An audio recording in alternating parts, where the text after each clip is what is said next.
Lepo pozdravljeni veseljaki in veseljakinje, še posebej pa lepo pozdravljeni vsi ljubitelji dobre hrane in pa predvsem poletnih odličnih piknikov.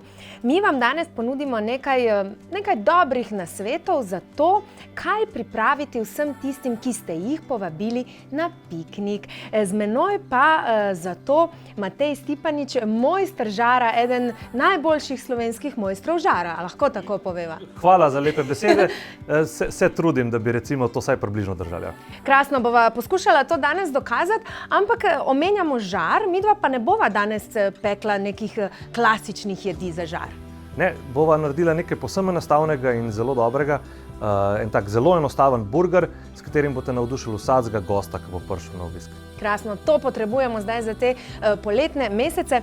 Še prej pa morava omeniti tudi publikacijo, tematsko izdajo revije Dober tek z naslovom Burgeri in hot dogi, kjer najdete vse odlične recepte, ki jih je sestavil prav naš Matej Stipanič. Kaj vse najdemo noter? Sem videla, da tudi vegi in ribje burgerje. Tako, seveda, poleg vseh receptov, ki so noter zbrani, je veliko tudi napisanega o samih burgerjih, o samih pravilih peke, o samih pravilih priprave pulpetov, tako da vse, kar rabimo se naučiti o burgerjih, je kle noter strnjeno. Praviš pravila, a jih je veliko, Matej?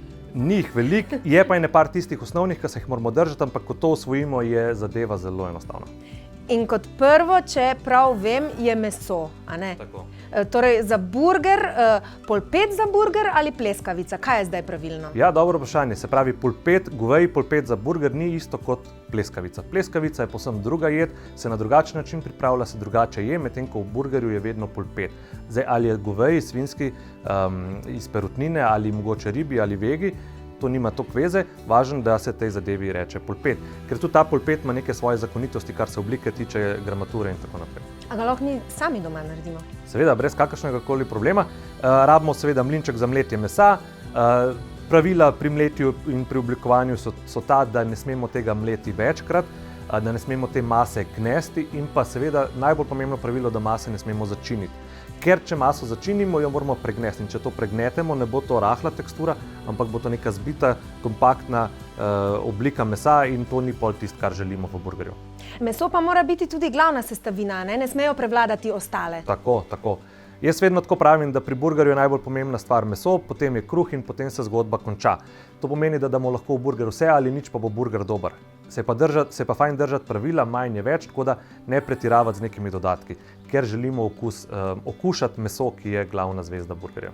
No, ampak Matej, jaz pa vem, da pri tebi je ena sestavina, ki pa res ne sme nikoli manjkati v burgerju. Ja, tako, sir. Redko je sicer to vprašanje, ampak jaz osebno si ne predstavljam burgerja brez rezine sira, kakršnega koli. Ali nekaj povsem enostavnega, nekaj topljenega za toste, ali kakšen čedar v rezinah, ali kaj bolj zahtevnega, recimo kakšen brie sir, plesnivi siri, poltrdi sir in tako naprej. Tudi midva bova danes dala v tale burger sir. Kakšen burger bova torej naredila in prosim, daj začniva, ker meni že vse diši tukaj. Danes bova naredila en tak zelo enostaven in zelo okusen burger. Osnova bo seveda odličen goveji polpet, pod mesom samim bo karamelizirana čebulca, nad mesom pa samo še za svežino in kislino 2 rezini paradižnika in pa za sladkobo malo barbecue omake.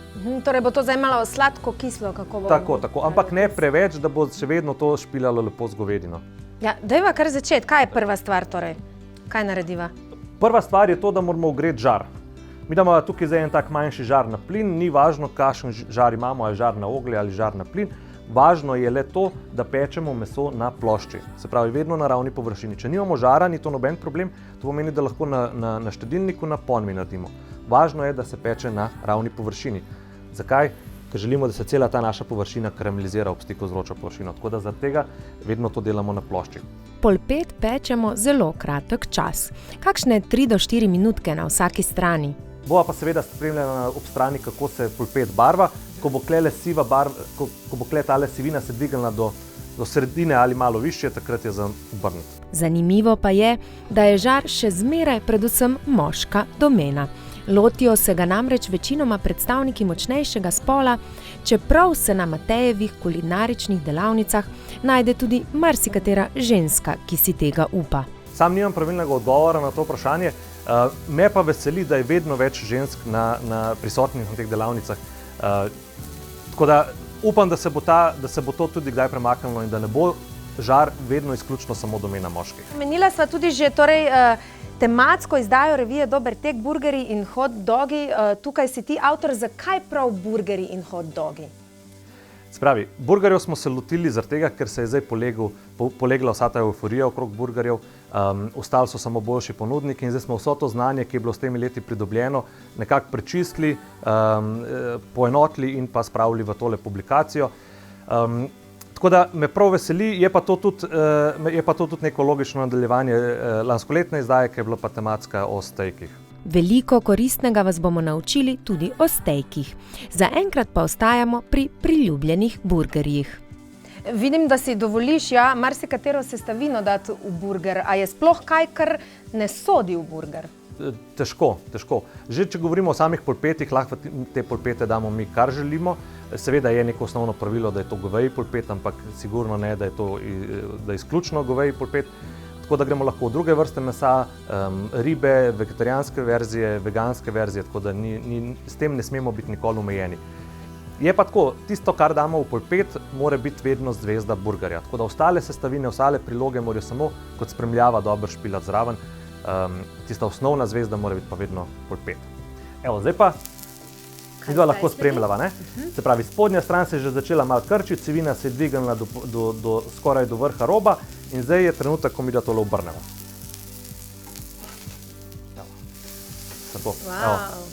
Vidva, da sta dosegla tako čudovito karamelizacijo, to je ta Maillardova reakcija, sladkorji v belkovinah se karamelizirajo in zdaj midva posoliva. Tlele je 140 gramov mesa, tako da komot lahko orang solimo in pa sledi še takoj rezina sira. Torej sirček gor na meso, da se to takole malo raztopi. In pokrijemo zato, da se lažje stopi. In zdaj na koncu, jaz verjamem, da nam boš ti tale burger dal, da mi to tudi poskusimo. In me zanima, kako se pravilno je burger. Zdaj, jaz bi rekla takole, se veš, dama, a ne, ženska takole, vilčko, pa nožek, pa lepo počasi takole, ne, elegantno. Ja, ampak žal ne gre to tako. Burger je treba jesti z rokami, če nam je prevela, ga malo stisnemo, je treba malo bolj usta odpreti, pa se potruditi. V šali rečemo, da če nismo do komolca umazani, ni bil dober burger. Vsekakor si pa ne želimo biti tisti, ki se jim cela restauracija posmehuje, ker se z vilico in nožem lotevamo burgerja. Ker fizično ni mogoče ga lepo razrezati in lepo pojesti z vilico in nožem, tako da vedno z rokami. Evo, takole, sir se je 1, 2, 3 stopil, zato ker smo imeli pokrit žar. Zdaj ta trenutek lahko damo tudi kruh na žar, zato da se popeče. Se pravi, želimo, da se malenkost tale površina popeče in pa da se malo pogreje, ne. Ko je kruh lepo popečen, damo spodaj najprej karamelizirano čebulo.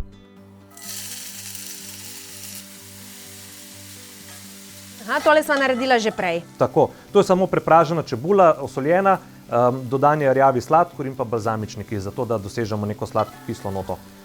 Zelo enostavno in tudi za kakšno drugo jed lahko to uporabimo, Tako, za kakršenkoli burger, hot dog, sendvič, mogoče tudi zjutraj za toast. Ta čebulca lahko zelo dobro stoji v hladilniku in nas bo počakala, tudi če naredimo malo več. Evo, spet vzamemo žara, prestavva na čebulco. Smo že skoraj fertik, ne, dodava samo še za svežino in kislino 2 rezini paradižnika. To je tudi ena taka sestavina, ki si jaz zelo težko predstavljam burger brez paradižnika. In pa še za tisto dodano sladkobo barbecue makco. Lahko jo kupimo, lahko jo pa zelo enostavno tudi doma naredimo. Tudi doma se da narediti. Tako. Evo. Diši res dobro. To je to. Zdaj pa še zelo pomembna stvar, tale ražnič palčka, ne. Tole damo vedno noter in probamo jesti s to palčko notri, zaradi tega, ker ta palčka ima svoj smisel in to pomeni, ta palčka preprečuje, da mi na nasprotni strani vse ven lezlo, medtem ko ga jemo.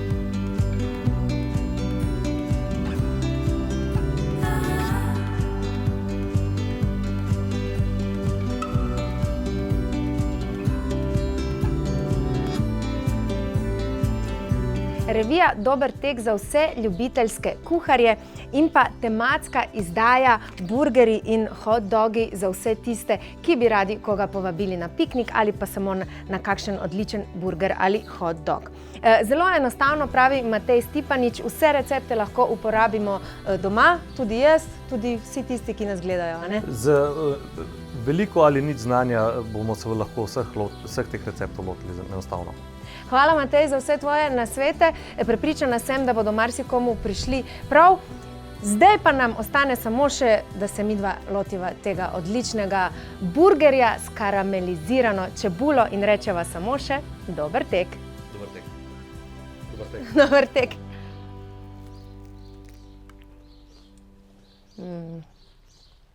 Res je dobro.